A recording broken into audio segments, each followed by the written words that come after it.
Welcome to the Craft and Character Podcast. Steve Carter here. And you know why I do this podcast, because I care about good preaching. And I want your preaching, your craft of teaching communication to get better. But you hear me say it every single episode. What I want more is your character to lead the way. And so I'm excited because I get the privilege to kind of curate conversations with pastors that I just deeply, deeply respect and love, people who I think are really, really gifted at the craft, but people from my experience, my own personal experience, I think that their character is leading the way. And I couldn't do this podcast without my good friends at Preaching Today. We share a real similar ethos in the fact that we care about the craft and character. We care about preaching and the soul, as often Preaching Today says it. And they are such big supporters of this podcast. And they have such incredible content on their website that they have made a deal for each and every one of us. And that is a discount, a deal. Who doesn't like a deal? I like a deal. And so they've got, 14,000 sermon illustrations for members. They've got thousands of sermons available. They've got like soul care articles written by some incredible voices, preaching hacks. I mean, it's an amazing, amazing website. You can go to orderptnow.com/cc30 and they will give you 30% off a year-long membership, just because you listen to the Craft and Character Podcast. Also, my hope, my dream is to get people like you, the listener, not just to hear this podcast, but to get into a living room with some incredible coaches like Nancy Beach and Mark Moore and Dave Stone, Dick Alexander, to get into living rooms, not just with coaches, but also with faculty, these mentors, people like Rich Velotis and Chris Brown, different voices like Danielle Strickland, Derwin Gray. I mean, voices that I believe can help you. And it's not like a conference where you're going to like listen with thousands in an auditorium. This is a chance where it's like you and 8 other teachers getting actual access to this person's life, actual access to them sharing their trade secrets with you. Friends, I'm telling you, these year-long cohorts through the Ascent Leader are incredible. You can go to theascentleader.org and I'm telling you, sign up. We got this next one dropping in June. Mark Moore's the coach, Rich Velotis, myself, Chris Brown, we're a part of it. Man, it's going to be awesome. I hope that you will sign up. And then lastly, our last sponsor is Food for the Hungry, fh.org. I love these people, and they are just doing amazing work, especially with what's happening in Ukraine, refugees rolling into Poland. I mean, millions and millions of people. And we as pastors, we can actually kind of really allow our churches, our people to help out. And FH has made that really, really easy. You can go to fh.org to learn more. But friends, I'm excited. Today we get to listen and learn from the wisdom of Sean Palmer. Sean Palmer is a pastor at Ecclesia Church in Houston. He is an incredible preacher and communicator. He does coaching. He does writing. He's got a new book that is coming out that you're going to hear me talk about it over and over again. It's really a book that I think every communicator is going to need to read. So get ready. But like we often do, I want you to hear a clip of my friend Sean Palmer teaching so that you get a sense of his sound, and then we will dive right in. Hear this. There is a great disappointment when people feel stuck, like there's not a way out. And I think that's one of the things that I love about Joseph's story that we've been walking through the last several weeks here at Ecclesia, is that Joseph really does have a broad range of experiences in his life. It's not all up, it's not all down, it's dynamic. But when you're not up and when you're not down, oftentimes what you feel in that middle is just stuck. Like, you begin asking yourself, is this the best that life has to offer? Is this as good as it's going to get? So last week, Joseph had risen to great prominence in the house of an Egyptian official named Potiphar. But he is accused by his wife of trying to seduce her, and Joseph ends up in jail. Now, this is a kid who, when he was 17, had dreams that his family, his brothers, his father and mom, that they would all bow down to him at one point, that he had great visions of his own grandeur in life. And not only was he sold into slavery, but now he's in jail. He's in prison. And this is how Genesis picks up his story in Genesis 40. It says, sometime later, so he's already been in jail for a little bit, the cupbearer of the king and his baker both offended their lord, who is the king, the Pharaoh. Pharaoh was angry with his two attendants, so he put the chief cupbearer and the chief baker in custody in the house of the captain of the guard in the same prison where Joseph was confined. The captain of the guard put Joseph in charge of the men, and Joseph took care of them as he did the others. They remained there in custody for some time. So again, like what we find, like Joseph is in prison, but he's in the captain of the guard's prison. So when you hear that, what this is closer to is kind of like a gentleman's prison. Yeah, there aren't dogs and gates and high barbed wire fences. This is kind of where the officials of prominent people in the Egyptian government, where when they offend someone, this is where they go to jail. And what's happened is the same thing that happened at Potiphar's house, that Joseph is in charge of all of those men. But just like being a slave, when Joseph was a slave and he was the leader of all the slaves, a slave is a slave is a slave, and the same thing for a prisoner. A prisoner is a prisoner is a prisoner. And that's where he is. Sean Palmer, thanks for joining us on the Crafting Character podcast. I'd love just to begin. We just got to hear a clip of your teaching on the kind of idea of Joseph and this whole kind of message on stuck and what it means to be stuck. Give us a little backstory on this teach and what you were hoping to accomplish. Yeah, so we were in a teaching series on the book on the character of Joseph, right? And so I'm landing at this passage where Joseph interprets the dreams, right? And so Joseph has these dreams when he's a 17-year-old kid and goes through all that Potiphar's house and ends up in prison with these two other guys and interprets their dreams. And like, I'm a person, and you probably are too, Steve, like this, where I really like forward movement.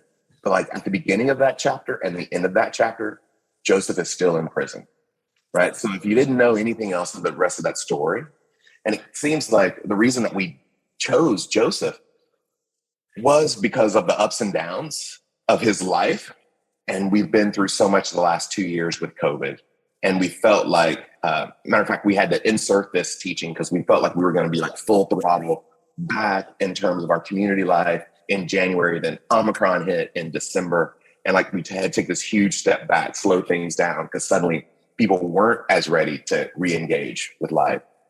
And so, man, all of those ups and downs, and some of us, like 2 years, like our lives have been on pause in some ways for 2 years. For instance, like my family, we'd planned this Paris vacation. Girls always, I have 2 daughters, and they had always wanted to go. And like, we still haven't taken that trip, and all the other things that we still haven't done. And that's where life is sometimes. Like, and then how do you move through that with integrity, with joy, still pushing back against compassion fatigue, all of the things that we have to deal with emotionally when we expected to move forward and we find ourselves in the same place we were, even when we've done good and been a person of integrity and like didn't cause any of this. Like, and like there's this line in that chapter in Joseph's story where Joseph says like, I didn't cause any of this.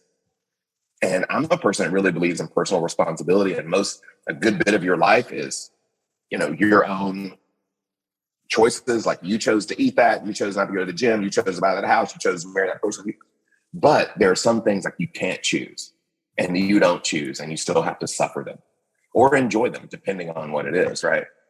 And so I wanted for our community to spend some time just grounding and normalizing the fact that life isn't always up and to the right, and neither is it down to the left either, right? That sometimes you're just in the same spot, and that's okay. Yeah. You can be a woman, you can be a man of God in that space. I love that you say that, because I think for so many preachers and communicators, all they want to do is paint a picture of up and to the right, but I think it's pastoral malpractice. But it's really hard to navigate the right language, the right tone, the right spirit to help people recognize, there are things that are your responsibility, and there are some things that just happen that are not fair, that are not right, that are like not congruent to the heart of God.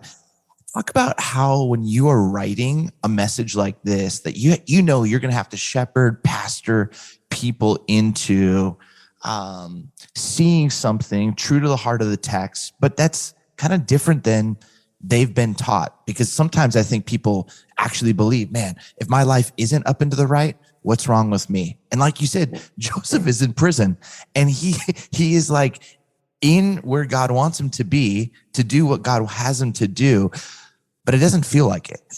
Talk about how you just craft the right sentences, the right phrases. What's your prep process to do that and do that well for the people of Ecclesia? Yeah, for me, Steve, in terms of prep, I just really like sitting with a text, and one of the things I talk with my speaking clients about, especially the preachers particularly, is just to do what the text does and to trust the text.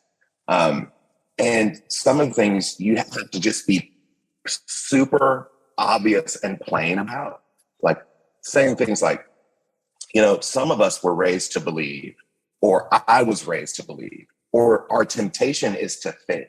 Or if you listen to motivational speakers all the time, and those sort of contrapuntals that come into the speaking moment where you say, like, I know this is the expectation, but from your own experiences, one of my big beliefs as a communicator is to make your hearer the expert.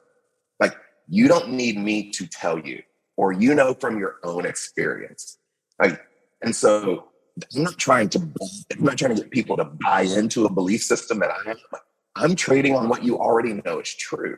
If you already know intuitively that life is not fair because everyone has been mistreated at some point, and you've come to worship believing all these years that it is fair, or that you did something wrong when it's a relief to hear someone say your experience is true to life. And this is how I know it's true to life, because in the text, it's, like in the end of that Joseph story, it doesn't change. The next chapter begins, 2 years later. Right. And that's a long time to be in one place in the Western American mindset, to be in one place and not have some forward movement. That feels like an eternity. But the older you get, you realize how short of a time 2 years is. So I try to lean into what people know to be true. And then when it comes to language, this from writing too, and people who, it's like, if you can set up an avatar, look out into your congregation as you are writing a sermon and say, okay, these are the people who are hearing me. Because one of my fundamental beliefs, right, is the speech act preaching is about the hearer, not the speaker. So you're there in service of them, not in service of your own ego, or it's never about what you want to say. It's about what they need to hear. So if you can create several people, or think of several people that inhabit your church as you're writing, and then write for them what they need to hear. It's like, oh, you know what? If I say this way, that's going to be really hurtful to her because she has this experience that I know about. So I need to come up with a different way to say this that honors who she is and her experience, but also honors these other people and their experience. And so it takes a lot of care. And oftentimes you have to say, this isn't true for everybody. Yeah. But what's generally true. So it becomes very proverbial in your teaching.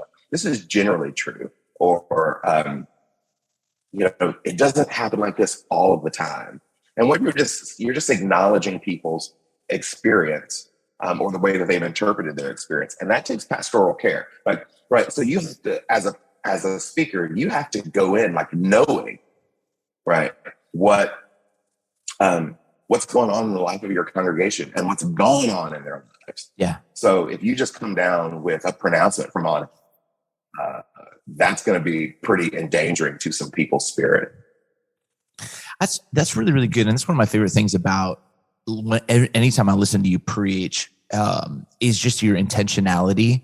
And you're dropping a book in a couple of weeks, and I'm almost halfway through it, and I just absolutely love this concept, and it really plays off this theme of this title, speaking by the numbers, and making sure that your hearers can actually understand, like you're speaking to them, like you have this conscious understanding of who is in the room and how to actually message something so that they can hear it. And I love what you just said. It's not about like our personal ego to like, this is what I have to say, this is what needs to be said, me coming down from the mountain. It's about them. It's about them hearing it. Talk about the heart of this book, because I think every preacher needs to read this book.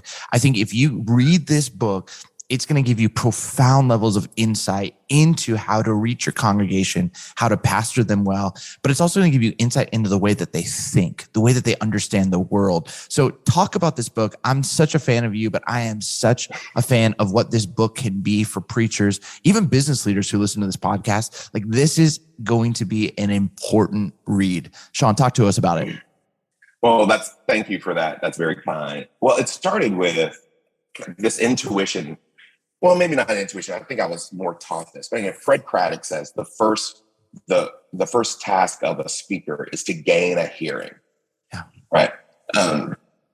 So to be heard is really important. I think part of that also is just some of my own personal history. But for nearly a decade now, I've been a student of the Enneagram. And at the heart of the Enneagram is this idea that all people have three intelligence centers: thinking, feeling, and doing. And in life, every person over-relies on one of those. Either they over-rely on thinking, over-rely on feeling, over-rely on doing.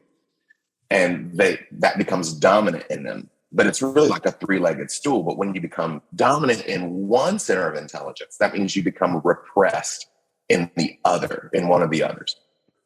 So what I'm trying to do in speaking by the numbers is saying, when you look out at your hearers, whether it's in a business setting, a conference, if you're in a boardroom, if you're a teacher in a classroom, if you're in a church, if you just divide the people up in thirds, like some folks just want information. They are thinking dominant, and they won't believe you unless they feel like you've done some good thinking, right? And others are doing dominant. They just want to do. Like, what are we supposed to do? There's people who come to you after every sermon and we're like, well, what are we supposed to do? Or it's the preachers who's like, I'm going to give you 3 to-dos, right? And they have concocted an idea that every sermon has to have to-dos in it, though not every sermon in scripture has a to-do. Like, every sermon in Acts is a proclamation, right? About Jesus' encounter with the person who is giving a proclamation. And sometimes it's repent and be baptized. And sometimes, like, this is just how it is now. So, and then others are feeling dominant. Like, I remember a preacher I knew years ago who got criticized from some folks in his congregation. And one of the ladies just said, if he would just get teary every now and then in a sermon, like, she's like, couldn't believe him, right? But that's just her own feeling dominance. It didn't have anything to do with him.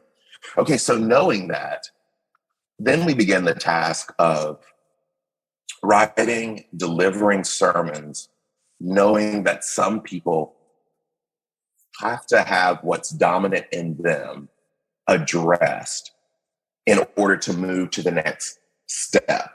But they also need what's repressed in them, thinking, feeling, or doing, addressed too, to become more even people. And so what the book does is, like, it describes how all these people work, and then it gives a model for speaking to that intelligence center.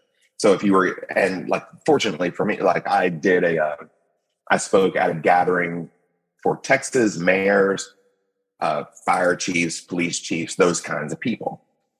And so I was like, okay, generally thinking, these are folks who have high beliefs in things like authority. Like no audience is monolithic. So I'm going to try one style for this group. I spoke to a class of incoming freshmen. I said, I'm going to try a style, given where they are in life, about, that's a very doing time in life, right? So like, let's lean into that. And then working with the reality that in these groups, all of these intelligence centers are represented. And so how do you preach? How do you speak? How do you teach? How do you lead a board knowing that, oh man, like we got some feelers in here. And if they don't intuitively feel something about where we're headed, like they're going to be resistant. Yeah. I've got some thinkers. So they're going to have a certain amount of data to believe that I'm competent. I've got some folks who just, when they see a problem, they just want to do something about it, like right then. And we need to bring all of that together, which some preachers aren't going to like, right? Because that means that probably you're going to need to share your stage with more people who are in a different place than you to move your congregation. And some preachers will like it. They're like, I'm glad to like give up a few Sundays a year to some other folks. So that's what I'm trying to do in the book, and using the lens of the Enneagram and what's called Enneagram stances to help people think through that. So when you were kind of trying to break down your congregation at Ecclesia, did you ever do something? Because in my mind, I'm reading through this and I'm thinking, maybe one Sunday just do a weekend where I talk about thinking, feeling, and doing. And I'm like, hey, if any of you are primary thinkers, like this is like when you come and you hear a message, stand up. I just want you all to see each other. Hey, how many of you are primary feelers? Primary doers. Like, how did you get to the point where you understood, like, man, we're 33, or man, we are 60% doers at Ecclesia? Like, did you kind of exegete your congregation? Yes, but through a couple of different processes, right? Okay. So one is just the exegeting of a congregation that pastors always need to have them process, right? So I tell pastors that a week's worth of lunches will give you a year's worth of sermons. Like if you just sit with people and hear where they are and work through it. The idea for this was actually supposed to be, and I tell the story in the book. I preached a sermon and one of our congregants came up to me after and she says, that's the most Enneagram 3 sermon I've ever heard. And I'm an Enneagram 3. So I was like, okay, I want to go sit and look at this sermon. And it started with what I just shared with you a little bit ago about like choices. And so I started thinking, how often am I doing that? Yeah. That I'm essentially preaching to myself and people like me. So then I began just very deliberately asking people who I knew were different Enneagram numbers, how what they were hearing landed with them. And then I went back and chronicled feedback that I've gotten over the last 4 years from people knowing their Enneagram number and the kinds of things that they said, like where it was that something like touched them or moved them. So, I'm the teaching pastor at Ecclesia. Our founding pastor, Chris, he gives most of the calls, like when we're going to do something, right? Like, and because of his Enneagram number, he's very doing focused. So what we've noticed over the last years is that our covenant cards, where people, sign up and want to be members of a church, like he has the biggest swings. And we notice, like when we ask the church to do something, we have a bunch of people who say, I want to be a part of that, right? And they sign covenant cards. Mine are steady, almost within 2 numbers of each other every week, like the weeks that I preach. And I don't think that's really indicative of much, except I'll say all that to say, like, we are heavy on the doing side. Yep. Because the founding pastor of this church is dominant in doing. Yep. Right. And I know that just from spending time with people and what they respond to and how our church responds. And so you can actually begin to listen to criticisms and compliments, and your church is actually telling you how it is they're resonating. So I served at a church, over a decade ago that was very heavily thinking church. Okay. Like I kind of called it PBS church. It was oftentimes hard to get them to do something, and there's a lot of reasons for that. Older, lots of folks in the business world, but just paying attention to what the congregation responds to.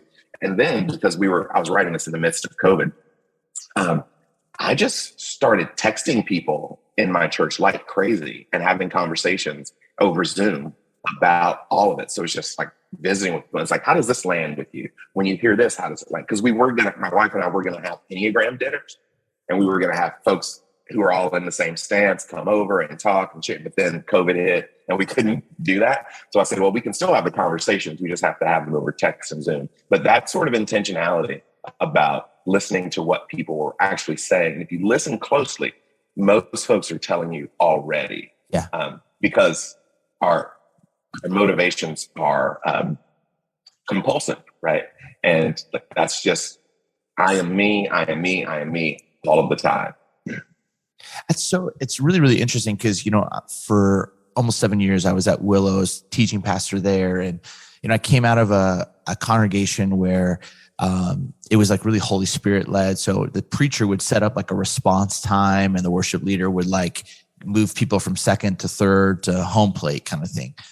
And then before that was at a church in Grand Rapids where, it was really artistic, and you would end each sermon with a question. There was no application. So those were like my training grounds. And I come to Willow and my teaching wasn't hitting. The first 30 minutes, I felt like people were with me, but the way that I closed, I lost it. And then I added application because it was a 85% doing church, and all of a sudden people are like, man, these are really great talks. And I'm like, all it was the doing. But you could see that there were parts that were repressed that had not actually been exercised.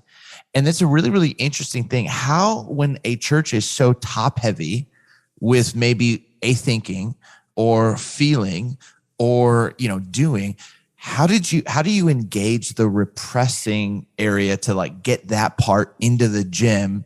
And you mentioned one, bringing in other voices that can actually do, but are there other ways that you would say to try and have a more healthy, holistic church? Right. So, first of all, it is bringing in other voices. And I went, when I moved back to Houston, I went, Steve, from preaching 47 weekends a year to 25 or 26. And it's awesome. I think everybody ought to do that. And because just to get some other voices in, and the more churches particularly do this. And if you're a conference planner, if you're going on a business retreat, look at who all is presenting or who all has a public role, and try to find folks. And it takes time, for a congregation to build that muscle. But also a thing you can do is alternative events and avenues for people. So everything can't happen from the pulpit, right? And I'm a big believer in the power of preaching, but I also know it has its limits and it has its purposes.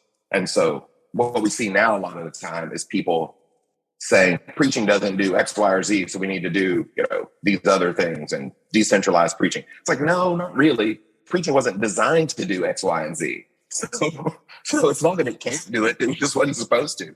But alternative things where folks who are feeling dominant.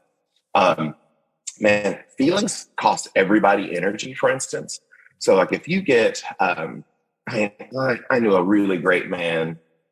His name, some folks will know, his name was Edward Fudge. He wrote this book, Fire That Consumes. They did a movie about his life. It's kind of one of the spent his life writing and researching, eternal conscious torment and all of that. And later in his life, like when he would lead the church in communion, like he would cry every time. And like, and because he really, like, you could tell in that he deeply believed this, and it was so meaningful to him. And people loved it, and it was so meaningful, but it's also very tiring for people. So alternative settings where folks who need that can express it, and folks who struggle with it can engage it and know that it'll end, right? That's the thing with people like me who are feeling repressed. Like, it's kind of like, okay, I can do this, but when's it going to be over, right? Or how you augment your worship time. I just think if we start thinking creatively about, man, if our primary teaching pastors are all thinking dominant, right? They're going to get up there, and by the time they're done in 25, 30 minutes, what we're going to have is a bibliography that we're going to have to go research because she or he's going to quote 15 books and like we need to let the valve out. We need to, open the valve in some other places for people who aren't wired that way. Yeah. So, and each church is going to be different. Each business is going to be different in that, because you have to start with where your people are. Do you have on, your prep, like, this is a thinking, or this is a feeling, this is a primary doing message? Like, is that language that's inside your teaching team, or is it just for you? It's definitely just for me. I mean, it's definitely for me. And there are actually sections in each message where I'm very conscious, like, have I left out thinking? Have I left out feeling? Have I left out doing? Yeah.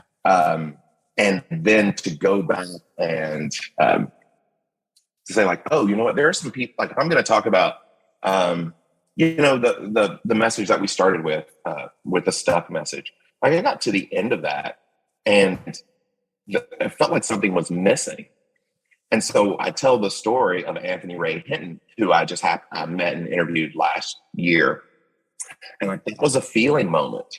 And we ended in a feeling moment, right? We didn't end in a doing moment. Because I wanted people to connect with that idea of being stuck. And he was on death row for a crime he didn't commit for 30 years. If you do any expositional stuff in your sermon, you've probably got the thinking part covered. It's the doing and the feeling. And that's where, don't leave out exposition because you think it's going to be boring. I mean, I find speakers all the time, it's like, oh, I can't do this. People are going to be bored by it. I find people are not bored by it. If we get any feedback consistently, folks want more of that sort of data stuff. And at Ecclesia, what we primarily try to do with our preaching is storytelling. Like, so preaching is storytelling. So a lot of do's are implied. There are feelings built in, but I have to be very much more deliberate about the thinking pieces but again, like, every group, every community is going to be different in where they're dominant, and where you have to come back in and say, okay, I know instinctively I'm going to do this, or we're going to do this. This other piece we have to be a little bit more careful about. This is so helpful because, as I started reading the book and, started going back and listening to some of your messages, like, that was one of the things I started to look through and just going, man, this seems like this would be in that thinking block. This would be in that feeling kind of container. This would be in that doing. And it's been, if any of you are listening to this, like, I think this is something that you can easily put into practice this coming weekend and in your prep for your next teach. And it's even on me and my like wall for my teaching. Now I've just kind of put like T, F, and D, and I'm just kind of looking at those parts and just kind of going, okay, when I break down that Hebrew word, there's some exegesis, there's kind of this thinking piece. But is this story primary driving towards an emotion or an feeling to have people sit in the tension or the pain, or is it actually inviting people to go do something? And sometimes I'm not clear with that. I think I'm trying to do multiple, and it really helped me to get clearer with, this is why I'm telling that story, to get them hopefully to feel this or do this. And to be aware of, again, just the people who the way that you write and the way that you teach on this is what I so appreciate about you is, again, you're not just doing it to say, you're doing it in a way with such intentionality and consideration to go, how will they receive this? How will they hear this? How will they kind of like allow this to kind of get into their bones? I'm curious for you. I have my own like thoughts, but what do you think are the top 3 Enneagram numbers that are in the majority of congregations in the U.S.? Oh, wow. In the majority of congregations? Well, so, the school that I'm from would say that there are more 6s than any other number, like just in generally on the planet. Yep. So you'd have to say 6. Yep. I would then say, goodness, man, that would be really tough because I'm trying to think through who I know. I know a lot of 1s. Okay. And I know a lot of 8s and 2s. But I would just, I think there are a lot of 3s, 7s, and 8s in the pastorate, in ministry, like who are pastors. But I'm guessing a lot of 1s. I would say 6 1s. I'd say 6 1s and 2s. Like if I were just to guess. Yeah, that's good. All being led by 3s and 7s and 8s. Oh man, no, that's so good. Okay, so the book comes out on May 10th. Just talk a little bit about it. Like I really think that this is going to be a book that pastors, communicators are just going to keep coming back to. Maybe just, the genesis of this idea. Where were you when this kind of, I got to write this book, and then what your hopes for are it? Yeah, well, as you know, I do speaking coaching, and I love public speaking, and I love preaching as a particular act in the public speaking space. And I'm always wanting to get better at it. Just a quick story. Like I knew a guy like 20 years or so ago, and he was getting some criticism at his church about his preaching, and he was very hurt and stung by it, and I think rightfully so. But his response, at least to me, kind of in a moment of vulnerability, was like I've been preaching this way for 30 years. Like I preach the way I preach, and I appreciate that, because we are who we are. But at the same time, it's like, I don't ever want to be back. I don't ever want to be done getting better, because I want to represent God in the kingdom, and I want to leverage those gifts as much as I can. And it really bothered me, like when this church member was like, that was the most Enneagram 3 sermon that I'd ever heard, because I thought, what if I'm missing people and I don't have to be? What if there were a process that I could engage in that would help me communicate more holistically to the entire community, and have all of us be a better community and live happier, better, more faithful lives. So that's what got me onto it. And since the Enneagram had been the best tool that I'd come across for interpersonal work, for my own spiritual development, and it is a tool, it's not like it's not like the 10 Commandments, like you don't have to do it, right? Then I thought maybe there's some wisdom there that would help me to be more whole. And so my wish is that, teachers, school teachers, anyone who deals or communicates with people would read this and develop more tools and skills in their communicating quiver. Like, I can do that. And it become intuitive, because we all get better that way. So when folks leave an event, an engagement with you, they feel seen and spoken to and heard, and not like it's about the person on the platform or with the microphone, because it's not. It's about the person. It's about the hearer. So beautiful. One of my favorite passages when it comes to the craft of communication is in 1 Timothy 4, and Paul is like just downloading on Timothy some stuff about character, but then he says, hey, like be diligent in the matters of your gifting. Give yourself fully to them. And then he has this line, so that everyone may see your progress.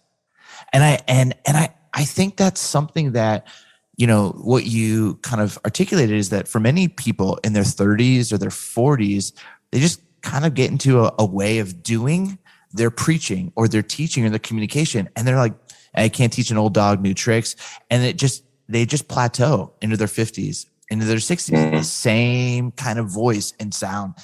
And I really love just your heart as a communication coach. You can go to like SeanIsaacPalmer.com and like actually learn more about ways that you can learn from Sean. But like this book is going to help you so that your congregation can see your progress. And I just think about the different stories that are in the pews and the chairs every Saturday and Sunday that I want to be better at my craft. I want to be better so that I can speak more of the heart of God into their life so that they can actually be shaped and formed more in the way of Christ. And again, I think this thinking, feeling, doing, and the way that you are just articulating this, man, this is going to be something. And I love that you said that, adding to your quiver that can help you just communicate in a way. I love what John Maxwell says. He says, everyone communicates, but few connect. And this is a book that's going to help you connect and actually inspire and help your people be who they know inside they want to be. But you're going to be able to draw that out. Sean, talk about the character side, because you're teaching, you went from 47 to 26 times. Yeah.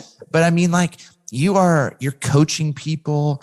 I feel like, for so many years, people, I go hang out with them and they'd be like, oh yeah, just got done hanging out with Sean and man, he spoke this into my life. Like just the amount of wisdom that I feel like you're constantly pouring out and pouring into, or calling people in or calling people up, as Monty Williams from the Phoenix Suns often says. Like I just am encouraged by how much you are depositing into others.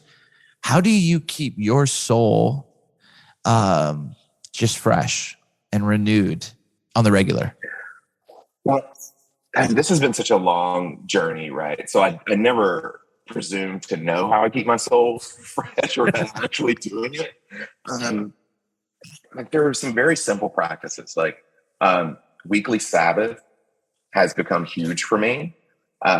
So typically on Fridays, like I don't do anything. And that is really hard given my personality. And man, it's so frustrating, but I know if I sit down at my desk and it's like, oh, I'm going to return like 3 emails, I will look up and it'll be 2 hours later. So I can't even do that. So one is Sabbath, being really intentional about Sabbath.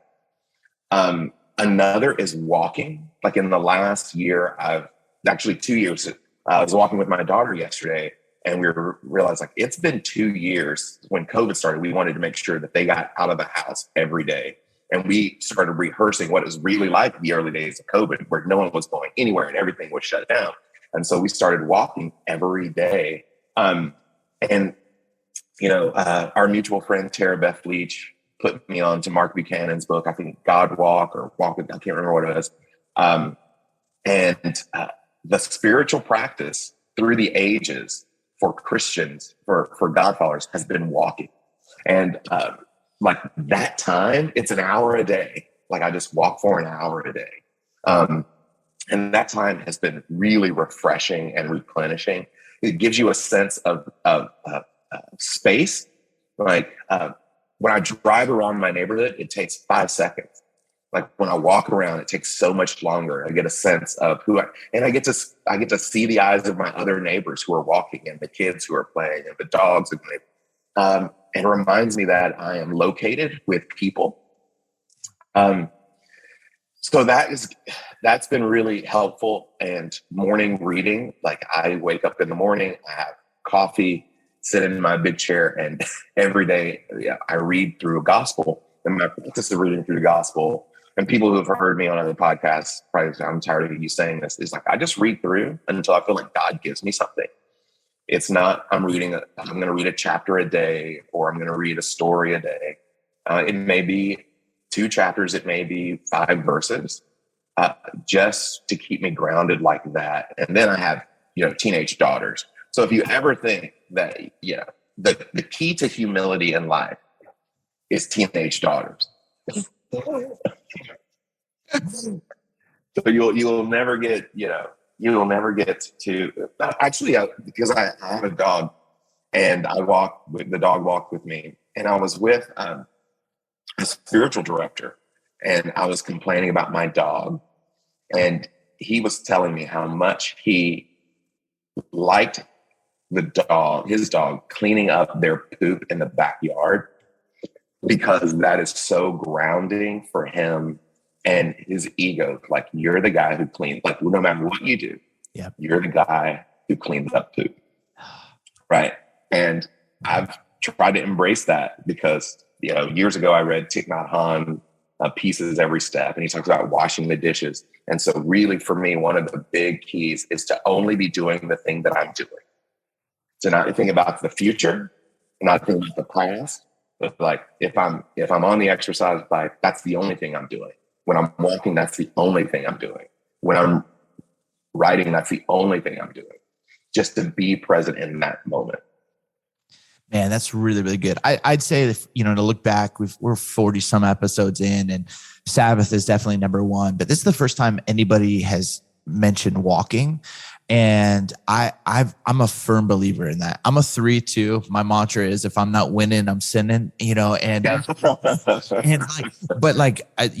I can hit a 10K by 10 a.m., like, I know it's going to be a good day, because there's something in the getting into my body and the embodiment of just feeling and slowing and seeing, like you're describing.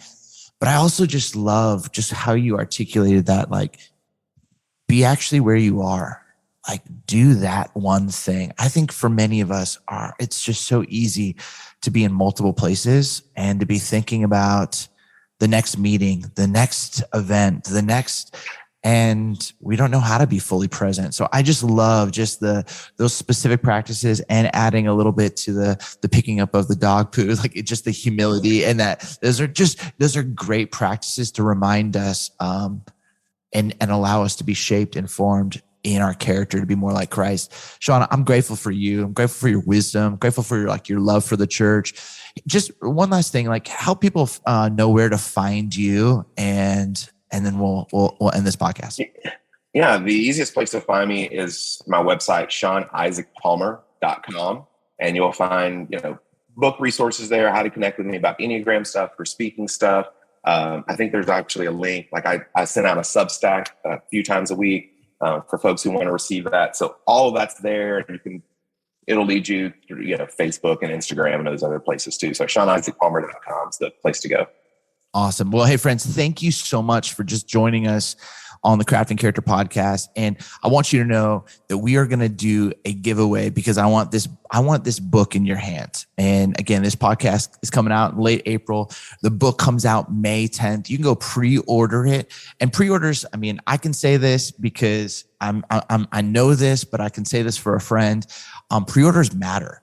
And if you're listening to this podcast early May and the book hasn't hit, and you can just go to Amazon or go to Target, go to Barnes and Noble and pre-order, it does a lot for how many people and how many eyes get on this book. And I just think that the most amount of eyes who are business leaders, speakers, communicators, principals, who can get this book in their hands, it's going to be better for the hearer, better for the congregation, better for the students, better for the people. So do that. And my friends, thank you for tuning in to the Craft and Character podcast. Sean Palmer, thank you for who you are, and many blessings, my friend. Thanks for having me. Enjoyed it. Well, thanks so much again for tuning into the Craft and Character podcast. Friends, I want to do whatever I can to help you. And so if you ever want to reach out, my email is steve@steveryancarter.com.